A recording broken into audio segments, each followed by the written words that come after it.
Hi, I'm Andy Cook. I'm Harbor Foodservice's Restaurant Advisor and Restaurant Technology Specialist. And 2 months ago, when I would hear the words World Cup games in Seattle, to me, it sounded very much like a localized Seattle event, an exaggerated seafare. That thinking was wrong. What I needed was a reframe. What's coming our way is not about soccer. What's coming our way is about the soccer tourists and how Seattle cannot contain them all, and how they're being spread throughout the state, and their spending is being spread throughout the state, and they're going to be here for a month. This short video is intended to reframe your thinking around this too, because when we start to think about this as a tourism surge and we have the reliable insights into how they dine and where they'll be exploring between games, we start to see the patterns that are going to demand our awareness, especially on how this is going to impact the highways that we deliver through. This is exactly the kind of economic shot in the arm that we need right now. It's a massive opportunity. It's going to come with a few risks and a few new regulations, but those of us who start planning on it now and building that awareness and gathering the context needed to plan are the ones that are going to succeed all the way through it. And you don't have to do it alone because Harbor's right here in your corner. Let's talk about something that's going to affect your restaurant whether you're planning for it or not. We've got 6 World Cup matches are coming to Seattle. You've probably heard that. You've probably already had the thought, that sounds like a Seattle problem. I'm in Tacoma. I'm in Spokane. I'm in Ocean Shores. This isn't really going to touch me. That thinking will cost you. This is not a 6-day sporting event. It's a 30-day region-wide economic surge, and the people who designed it went out of their way to make sure that the impact is going to land everywhere and not just Seattle. They built it this way on purpose. It's called the hub and spoke model. Seattle is the hub. 9 regional fan zones are the spokes. The entire I-5 corridor, the peninsula, eastern Washington, you're going to feel this. A fan zone is more than a watch party in a parking lot. These are officially designated city-scale activations. Think outdoor plazas, big screens, food, beverage vendors, live entertainment, and this is going to be running for weeks at a time. These fan zones are going to draw crowds on days when there's no Seattle match at all. A visiting fan in Spokane does not need a ticket to Lumen Field to spend 10 days at the Riverfront Park fan zone watching group stage matches with thousands of other fans. A group in Tacoma doesn't need to go anywhere near Seattle to be fully immersed in the tournament for 3 weeks. The hub and spoke model is working. Many of them are not staying in Seattle. They're using all of Washington as their base camp. I was talking with a chef from the Tri-Cities the other day, and he shared a story about his neighbors renting their entire duplex out to a couple of French families for an entire month at 3 times the normal rate. And then there's the team base camps. National teams are being stationed around the state, bringing their traveling support staff, credentialed media, the owners, the players, and thousands of fans who want to physically be near their team for the full duration. We're talking cities like Renton and Tukwila, Spokane out east at Gonzaga, and down in Portland. You're going to see sustained, concentrated demand for weeks at a time, not just on game days. These are going to be small, temporary, high-spending millionaire communities establishing themselves in your backyard for a month. Let me share some numbers with you that's going to help frame everything. We're going to be getting about 1.5 million visitors who will be injecting over $1.5 billion into our state economy.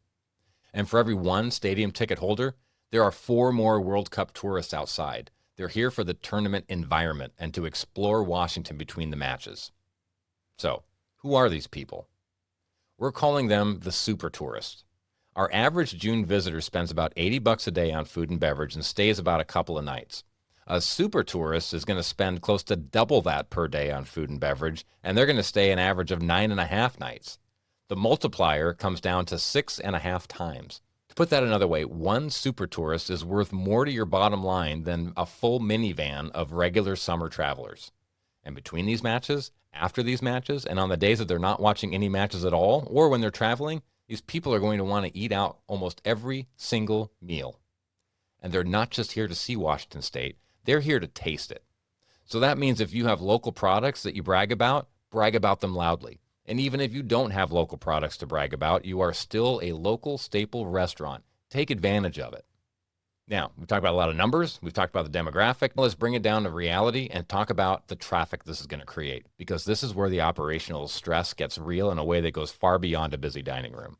I-5, it's going to be gridlock from Portland to Bellingham for a significant part of the month. The choke points that you already know, they're going to be backed up in ways that have no recent precedent. And this is not just I-5. On non-match days, these tourists are heading out on Highway 101. They're going down I-90, Highway 2. They're doing the Olympic Peninsula Loop. Every single road becomes a tourist corridor that congestion creates. This brings 2 challenges that you should start thinking about now. The first is your supply chain. Distributors running daytime routes into congested corridors are going to be facing delays that normal summer simply doesn't produce.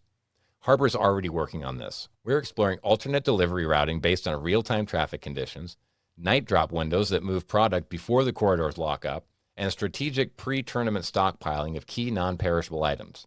Now, we can't promise you a frictionless supply chain because no distributor can honestly make that promise during a surge like this, but what we can tell you is that we're planning ahead. We're thinking proactively, and the operators who work with us early to build their own pre-tournament inventory positions will be the ones who stay in stock when the system is under pressure.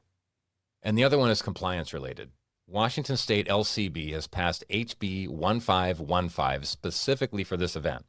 It lets cities create what they're calling libation zones, temporary outdoor alcohol service areas, and public spaces during the tournament window.